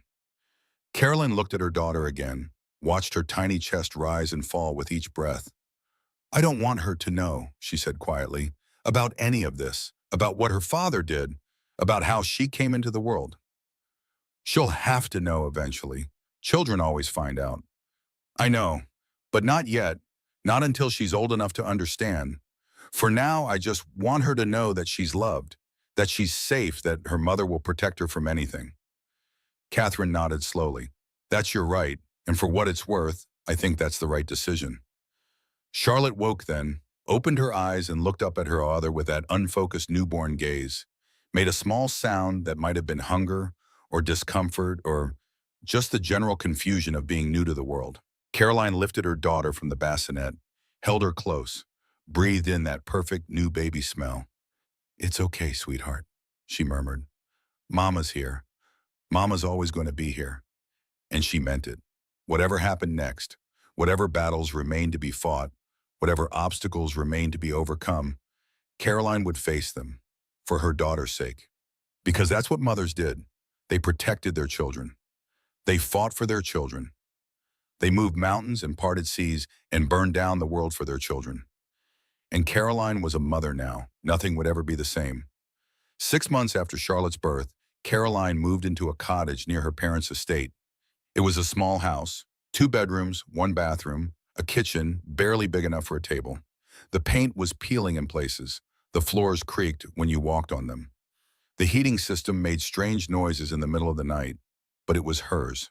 Bought with her own money. What remained of it after the divorce settlement and the legal fees. Chosen by her own heart. She stood in the doorway on moving day, holding Charlotte on her hip, surveying her new domain. The afternoon sun streamed through the windows, catching dust motes in the air. The smell of fresh paint and possibility filled her lungs. It's not much, she said to her daughter, but it's ours. Charlotte responded by grabbing a fistful of Caroline's hair and trying to eat it. I'll take that as approval. The first few weeks were an adjustment. Caroline had lived in large houses her entire life. Her parents' estate, then the mansion she had shared with Grant.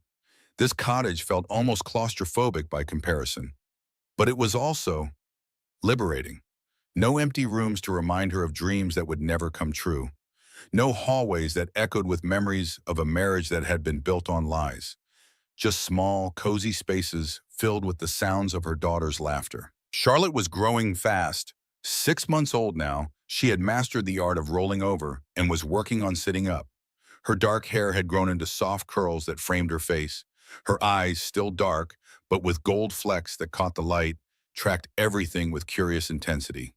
And she laughed. God, how she laughed. A bubbly, contagious giggle that made everyone who heard it smile.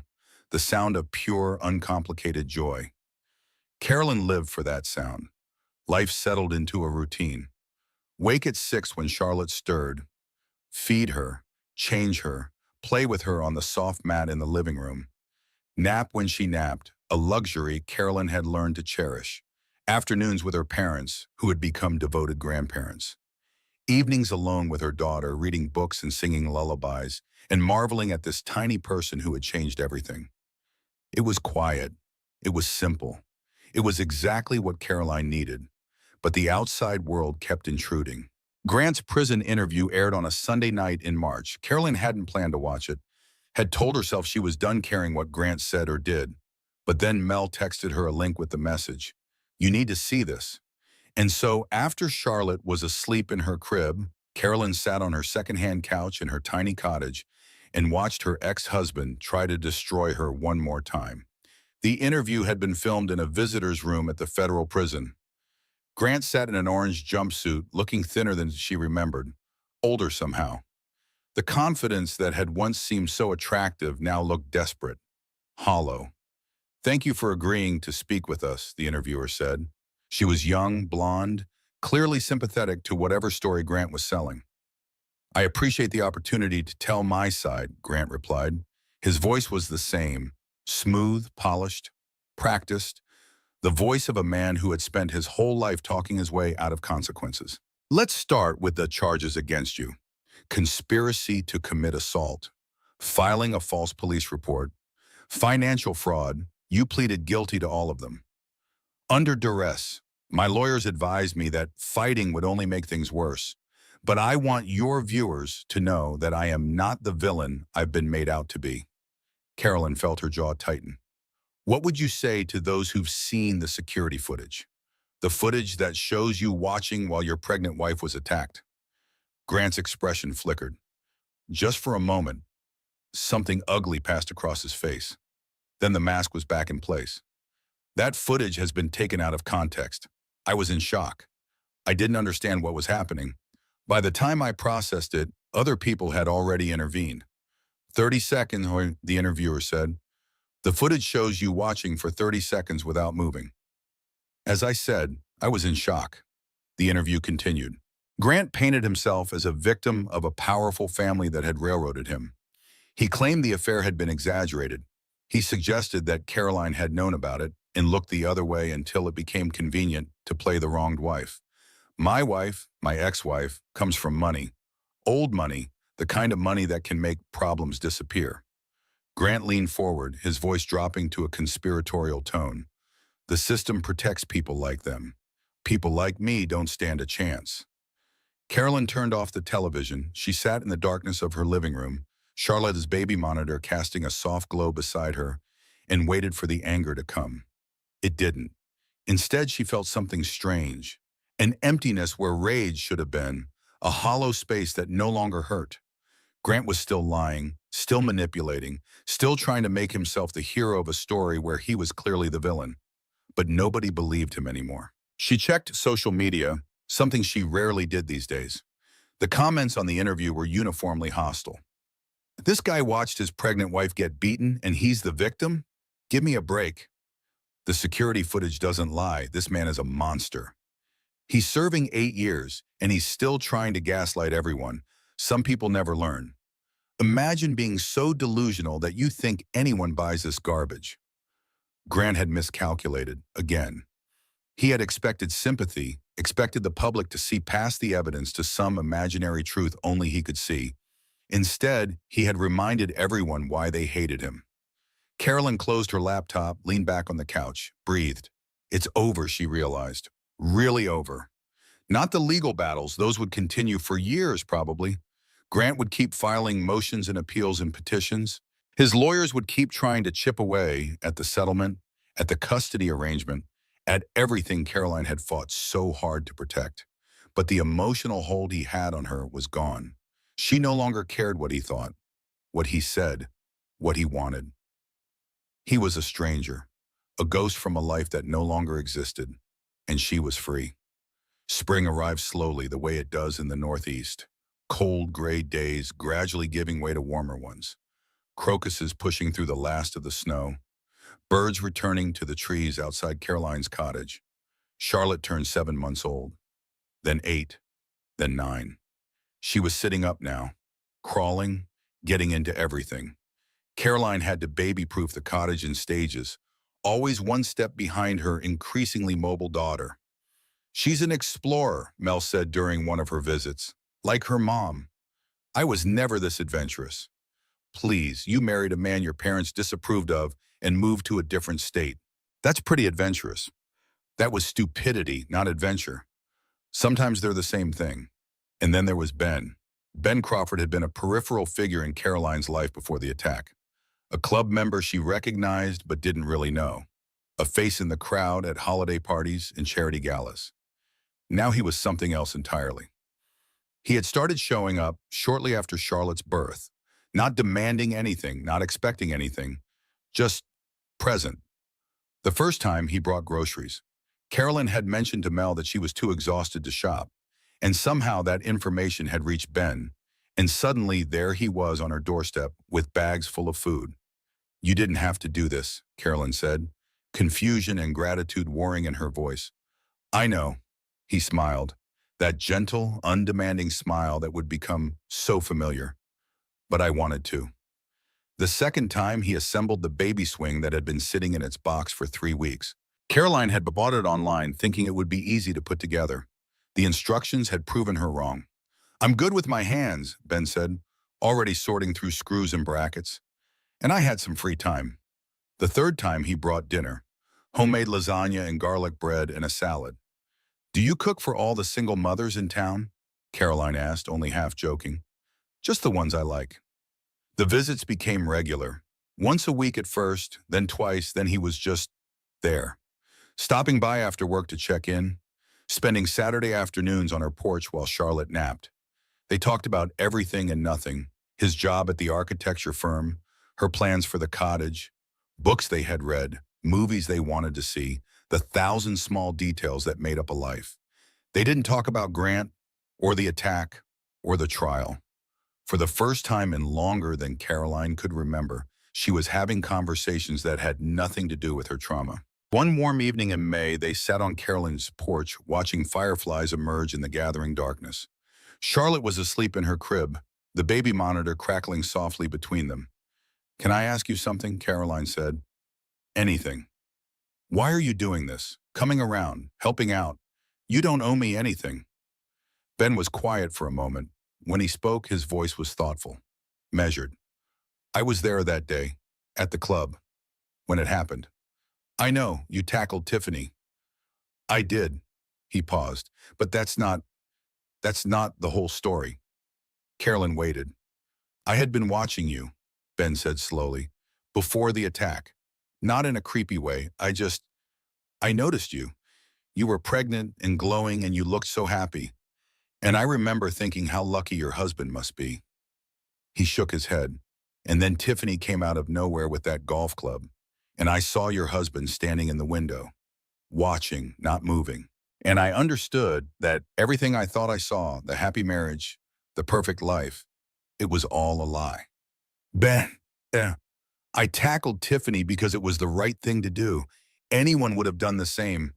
But afterward, I couldn't stop thinking about you, about how unfair it all was, about how someone so good could be hurt so badly by someone so selfish." He turned to look at her. His eyes were gentle in the fading light. "I decided that if there was anything I could do to help, I would do it. Not because I expected anything in return. Not because I wanted something from you. Just because you deserved it.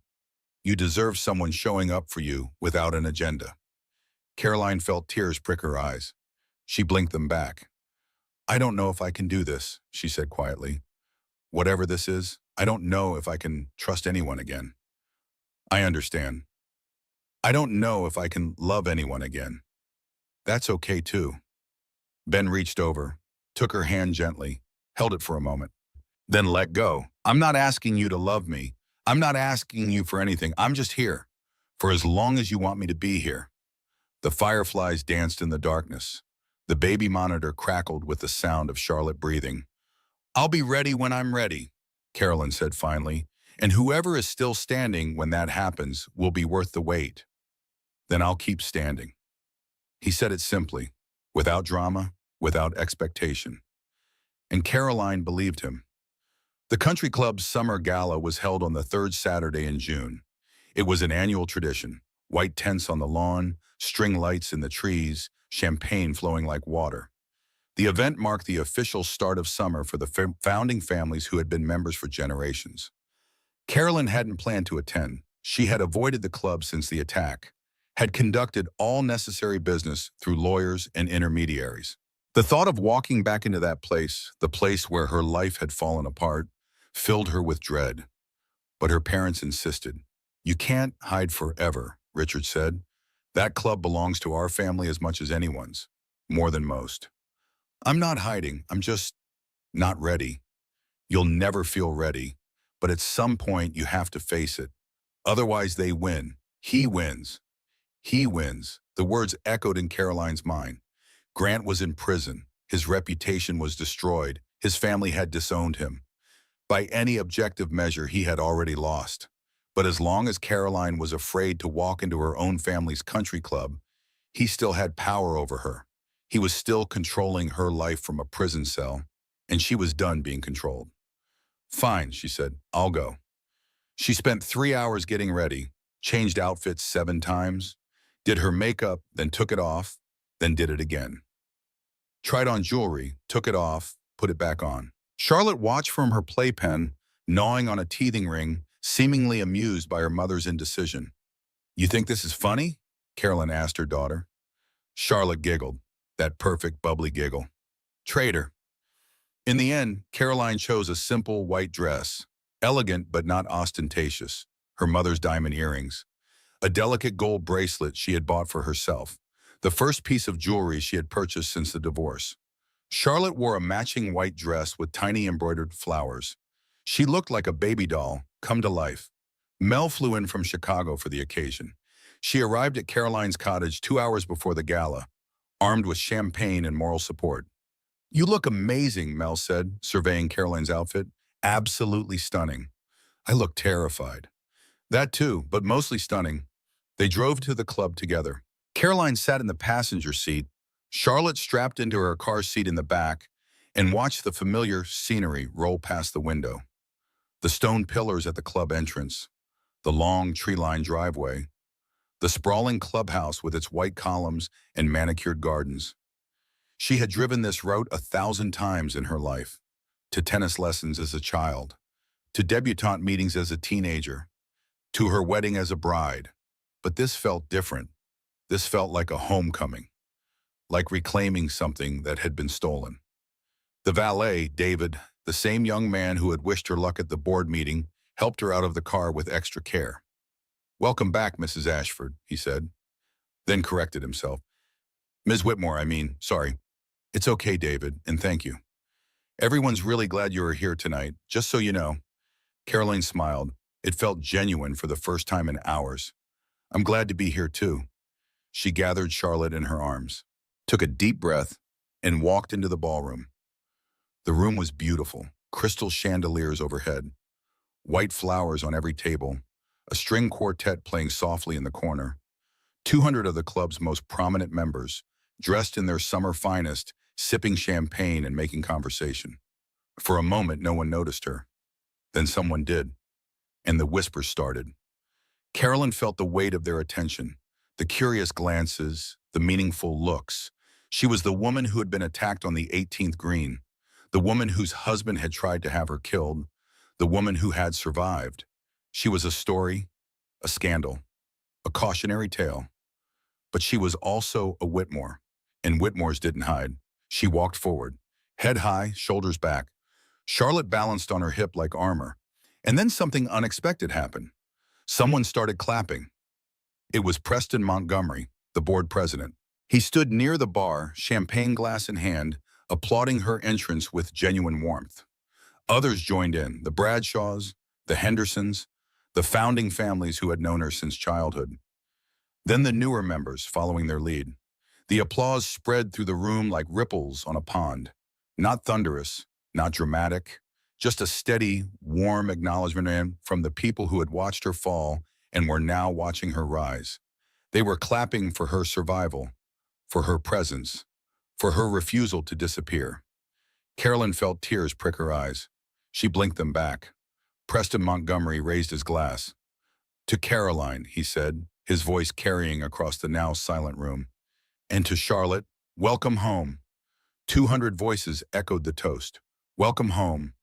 The applause faded, the music resumed, and life went on. But something had shifted. Caroline could feel it. A weight lifting, a door opening. She was home. She belonged here. No matter what had happened, no matter what Grant had done, she was still Caroline Whitmore. She was still part of this place, this community, this legacy. Nothing could take that away from her. The rest of the evening passed in a blur of conversations and congratulations.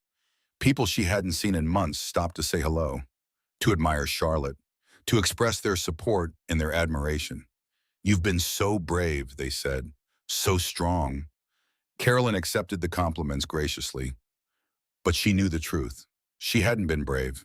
She had been terrified. Every single day, she had been terrified. She had cried herself to sleep more times than she could count.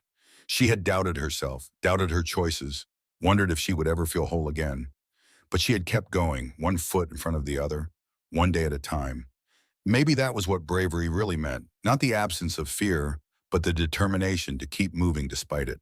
Around 9 o'clock, Carolyn slipped away from the party. Charlotte was getting fussy, tired of being passed from admiring arms to admiring arms, and Caroline needed a moment alone.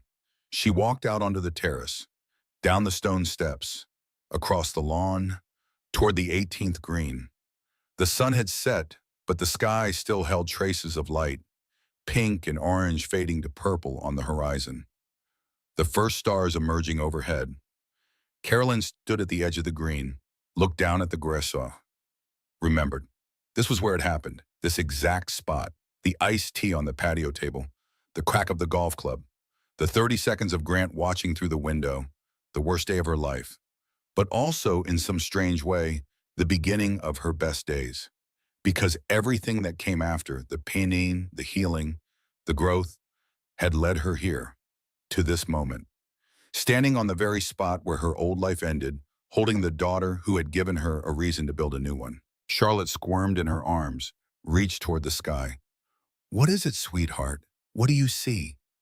Fireflies, dozens of them, emerging from the grass like tiny floating lanterns. Charlotte's eyes went wide with wonder. "Pretty, aren't they?" Carolyn said. "They're called fireflies, or lightning bugs. They light up to find each other in the dark." Charlotte reached for one. Her tiny fingers opened and closed, grasping at the light. And then, against all odds, she caught one. Carolyn stared at her daughter's closed fist, at the soft glow leaking between her fingers. "You caught one. You actually caught one." Charlotte opened her hand. The firefly sat there for a moment, confused.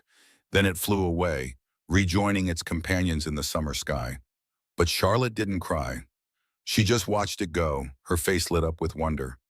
"You're going to have a good life," Carolyn said softly, pulling her daughter close. "I promise you that. You're going to grow up knowing you're loved, knowing you're safe, knowing you can be anything you want to be." Charlotte made a happy sound, almost like agreement. "Your father made terrible choices, but those choices were his, not yours. You don't carry his sins. You carry only the future. Your future, bright and beautiful and full of possibilities." The fireflies danced around them. The stars came out overhead. And Caroline stood on the 18th green, holding her daughter, feeling something she had almost forgotten existed. Peace. Real peace. The kind that comes from surviving the unsurvivable. The kind that comes from choosing to live anyway. She thought about everything that had led her here. The marriage that had seemed like a fairy tale. The pregnancy that had filled her with joy. The attack that had shattered everything. The hospital. The trial. The endless legal battles. The long, slow process of rebuilding. Of learning to trust herself again. Of discovering that she was stronger than she ever knew. The prison door had been unlocked all along. She had just been waiting for permission to walk through it. She didn't need permission anymore. She never had. Behind her, she could hear the sounds of the gala drifting across the lawn. Music, laughter, the clink of glasses, the world going on as it always did, regardless of individual tragedies and triumphs. Ahead of her was only the night, beautiful and dark and full of possibilities. Footsteps on the grass. She turned. Ben stood a few feet away, his hands in his pockets, a gentle smile on his face. "I saw you slip out," he said. "Wanted to make sure you were okay." "I'm okay." Carolyn smiled back. "I'm better than okay, actually." He walked closer, stood beside her, looked out at the fireflies. "It's beautiful here, Mom," he said. "It is. Are you glad you came tonight?" Carolyn considered the question. Thought about the applause, the warm welcome, the feeling of belonging. "Yes," she said finally. "I'm glad. I needed to face this place, to prove to myself that it doesn't have power over me anymore." "And does it?" "No." She shook her head slowly. "No, it doesn't. This is just grass, just sky, just another piece of land that belongs to my family, to my history, to my future." Charlotte reached for Ben. Without hesitation, he took her, settling her against his shoulder with easy confidence. "Hey there, little one, enjoying the fireflies?" Charlotte grabbed his nose. He laughed, and Caroline watched them. This man who asked nothing from her, this daughter who had given her everything, and felt her heart expand. Maybe not now, maybe not soon, but someday she might be ready. Ready to trust, ready to love, ready to let someone else into the life she was building. And when that day came, Ben would be there. He had promised. "Come on," she said. "Let's go back to the party." "You sure?" "I'm sure." She reached out, took his free hand, held it for a moment. "I'm tired of being afraid, tired of hiding. I want to live again. Really live." "Then let's live," Ben said simply. They walked back across the lawn together. The three of them. A little family that wasn't quite a family yet, but might be someday. The music swelled as they approached the terrace. The party was in full swing, and Caroline walked back into it with her head high, her daughter in her companion's arms, and her future stretching out before her like an open road. She didn't know what came next, didn't know what challenges awaited, what battles remained to be fought. Life rarely offered that kind of certainty, but she knew one thing. She would face it, whatever it was, however hard it got, because she was Caroline Whitmore, daughter, mother, survivor, and she had never felt more alive. And that's Caroline's story, a story of betrayal, survival, and the kind of strength that only comes from walking through fire. If this story moved you, if it made you feel something real, I'd love to know. Drop a comment below and tell me what moment hit you the hardest. Was it the attack, the 30 seconds Grant watched without moving? Or was it the moment Carolyn finally found her peace? Your comments help me understand what stories matter most to you. And honestly, reading them is my favorite part of creating these journeys together. If you haven't already, hit that subscribe button and tap the bell so you never miss a story. Every week I bring you tales of women who refuse to stay down, women who turn their darkest moments into their greatest victories. Share this story with someone who needs to hear it, someone who might be going through their own battle. Sometimes knowing you're not alone is the first step toward finding your own strength. Thank you for staying until the end. It means more than you know. Until next time, remember this: the prison door is always unlocked. You just have to give yourself permission to walk through it. See you in the next story.